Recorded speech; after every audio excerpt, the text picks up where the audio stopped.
আহা, এতটা তাগড়া ফুটফুটে ছেলে। আগের রাত্র নিশ্চয়ই সে ঘুমাইছিল। আগের রাত, সেই রাতে তো তারে লেফ কম্বল দিয়ে শুইছিল, কিন্তু আজ রাত কবরে সে কে তারে লেফ দিল? বলো না বন্ধু।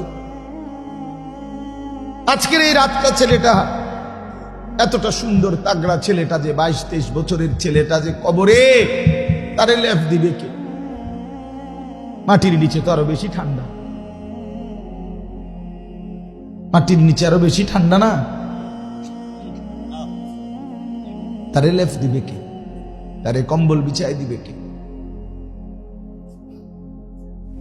এজন্য দোস্ত, আবারও অনুরোধ করছি, জিন্দেগির কদর করো বন্ধু। ঠাট্টা করে উড়ায় দিও না। ঠাট্টা করলেও হায়াত শেষ, কাঁদতে থাকলেও হায়াত শেষ। সুখের সাগরে যে ভাসতেছে তারও মৃত্যু নিশ্চিত, দুঃখের পাহাড়ে যে পড়ে আছে তারও মৃত্যু নিশ্চিত, তারও মৃত্যু নিশ্চিত। পরিবর্তন দরকার, জিন্দেগি বদলানো দরকার। দুইটা ছেলে 5 ওয়াক্ত নামাজ পড়ে সামান্যটুকু হাদিয়া উৎসাহের জন্য নিল। বিষয়টা কিন্তু এটা না, বরং বিষয়টা হলো বাকি বেনামাজি অপদার্থদের জন্য সবক। এই 2 ছেলে বাকি বেনামাজিদের কপালে গালে জুতার বাড়ি দিল।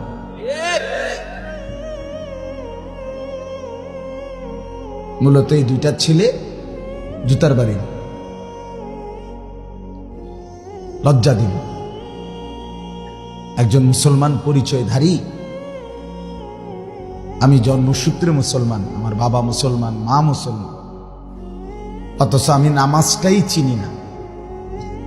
তাহলে আমার জীবনের অর্জন কি? আমি জীবনে পেলাম কি? আমার ধর্মের পরিচয়টাই কি? রাসূলুল্লাহ সাল্লাল্লাহু আলাইহি ওয়াসাল্লাম ইরশাদ করেছেন, ফারকু মা বাইনানা ওয়া বাইনাল কুফর আস-সালাম। স্পষ্ট হাদিস। নবী সাল্লাল্লাহু আলাইহি ওয়াসাল্লাম ইরশাদ করেন, আমাদের মাঝে এবং কাফেরের মাঝে পার্থক্য আস-সালাম। কি? নামাজ। ছেলেরা বুঝতে শেখো, আমাদের মাঝে আর বেঈমানের মাঝে পার্থক্য নামাজ। নবীজি বলছেন। রাসূলুল্লাহ সাল্লাল্লাহু আলাইহি ওয়াসাল্লাম ইরশাদ করেছেন, মান তারাকা সালাতাম মুতাআম্মিদান ফাকাদ কাফার। পরিষ্কার হাদিস। নবীজি বলেন, যে ব্যক্তি ইচ্ছে করে নামাজ ছেড়ে দিল সে কাফের হয়ে গেল, সে বেঈমান হয়ে গেল। আচ্ছা, এর চাইতে বড় সাংঘাতিক কথা আর কি বলতো? এর চাইতে বড় ধমক আর কি হইতে পারে? আল্লাহ নবী সাল্লাল্লাহু আলাইহি ওয়াসাল্লাম বলেন, আমার দিল চায়, মন চায়, লাকাদ হামামতু আন আমুরা ফিতিয়াতি, আমার মন চায় আমি কয়েকজন ছেলে যুবক একত্র করি, অতঃপর নামাজের ওয়াক্ত হলে মসজিদে একামতের সময় আমার মন চায় আমি একজন সাহাবীকে বলি যে তুমি ইমামতি করো, আমি একটু আসতেছি বাহির থেকে। কি করবেন? আল্লাহ নবী সাল্লাল্লাহু আলাইহি ওয়াসাল্লাম বলেন, আমার মন চায় আমি ওই আমার যুবক ছেলেগুলোকে নিয়ে লাকড়ির মধ্যে আগুন ধরাইয়া ওই ঘরগুলোতে যাই, যেই ঘরগুলোতে কিছু মানুষ পুরুষ এরকম যে ইউসাল্লুনা ফি বুয়ুতিহিম লাইসাত বিহিম আইল্লা, কোন গ্রহণযোগ্য যৌক্তিক শরীয়ত সম্মত কারণ ছাড়া যারা ঘরে নামাজ পড়তেছে পুরুষ, আল্লাহ বলে ওই ঘরগুলোতে আমি যাই আর ওই লাকড়িতে ধরানো আগুন দিয়ে ওয়াহাররিকান্না বুয়ুতাহুম, আমার দিল চায় ওই লোকগুলোকে সহ ঘরটাকে পুরা আগুনে জ্বালায়। এরপরে কি বলতো আর? প্রিয় ভাই বলো, এরপরে নবী সাল্লাল্লাহু আলাইহি ওয়াসাল্লাম নামাজের গুরুত্বের জন্য আর কি বলতো বলেন চাচা, আপনি কোন আর কি বলতো?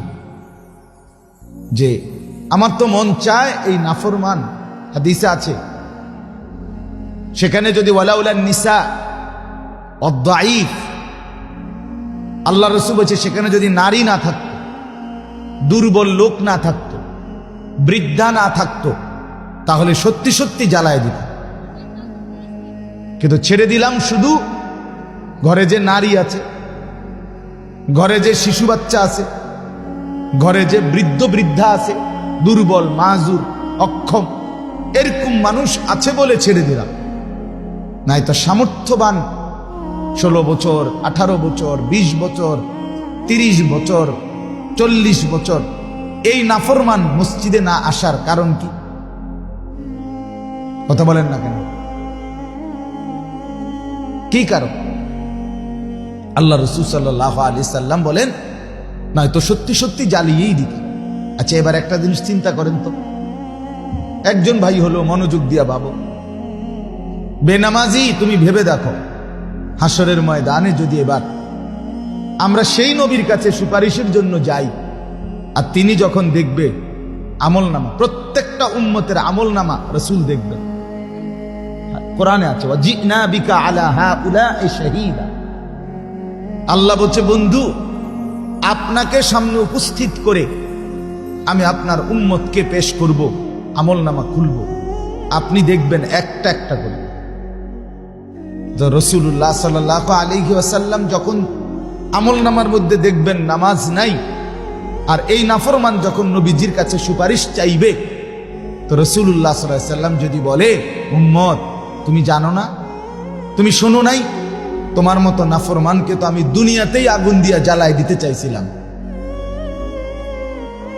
বেঈমান সেদিন তো নারীর কারণে ছেড়ে দিছি, সেদিন বাচ্চার কারণে ছেড়ে দিছি, সেদিন বুড়ো অক্ষম মাজুর মানুষের কারণে ছেড়ে দিছিলাম। আজ তো তুই একা, আজ তোকে জাহান্নামের আগুনে ফেলে দিতে আমার কোনো আপত্তি নেই, যা। তখন কার কাছে যাবেন? এরপরে খাজা বাবার কাছে। হ্যাঁ, তখন খাজা বাবার কাছে। তো যিনি দুনিয়াতেই জ্বালায় দিতে চাইছেন, তিনি হাসরের ময়দানে যদি গুসা করে বলেন এই কথা। রাসূলুল্লাহ সাল্লাল্লাহু আলাইহি ওয়াসাল্লাম তো দুনিয়াতে আমরা প্রত্যেকে জানি তিনি তো রাহমাতুল লিল আলামিন, এটা ঠিক কিনা? তো তিনি এই কথা বললেন কেন? তিনি না রাহমাতুল লিল আলামিন, তিনি না দয়ার সাগর? আপনি যে আশায় ভরসা কইরা বসে আছেন, তো তিনি এই কথা বললেন কেন? তাইলে দয়ার জায়গায় আল্লাহর বিধানের বিরোধিতা, সেখানকার কঠোরতার জায়গা। দয়া মানে কি?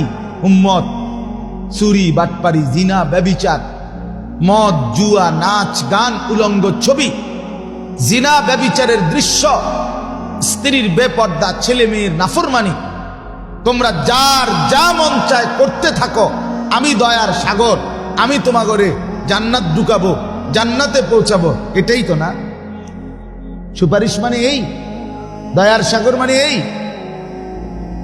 তো। এজন্য বাপ এটা মনে করাই দিলাম। আরো শুনেন,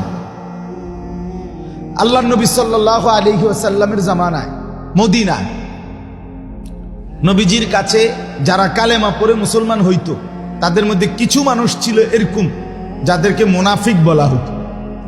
কি বলা হতো? মুনাফিক মানে হুয়াল্লাযী ইউযহিরুল ইসলাম ওয়া ইউবতিনুল কুফরা। মুনাফিক ওই ব্যক্তি যে মুখে তো বলতো কালেমা, কিন্তু ভিতরে অন্তরে ছিল কুফর, অন্তরে কুফরি ছিল তার। সে সত্যিকার অর্থে রাসূলকে মানে না, আল্লাহকে মানে না, ইসলামকে মানে না, কিন্তু মুখে কোনো হয়তো কোনো দুনিয়াবি স্বার্থ, নগদ কোনো লাভ ইত্যাদি কোনো ফায়দার জন্য মুখে কি বলতো? কালেমা বলতো। আল্লাহ নবী সাল্লাল্লাহু আলাইহি ওয়াসাল্লাম চোখ দিকে তাকাইয়া বুঝতে পারতেন চেহারা দেখেই আন্দাজ করতেন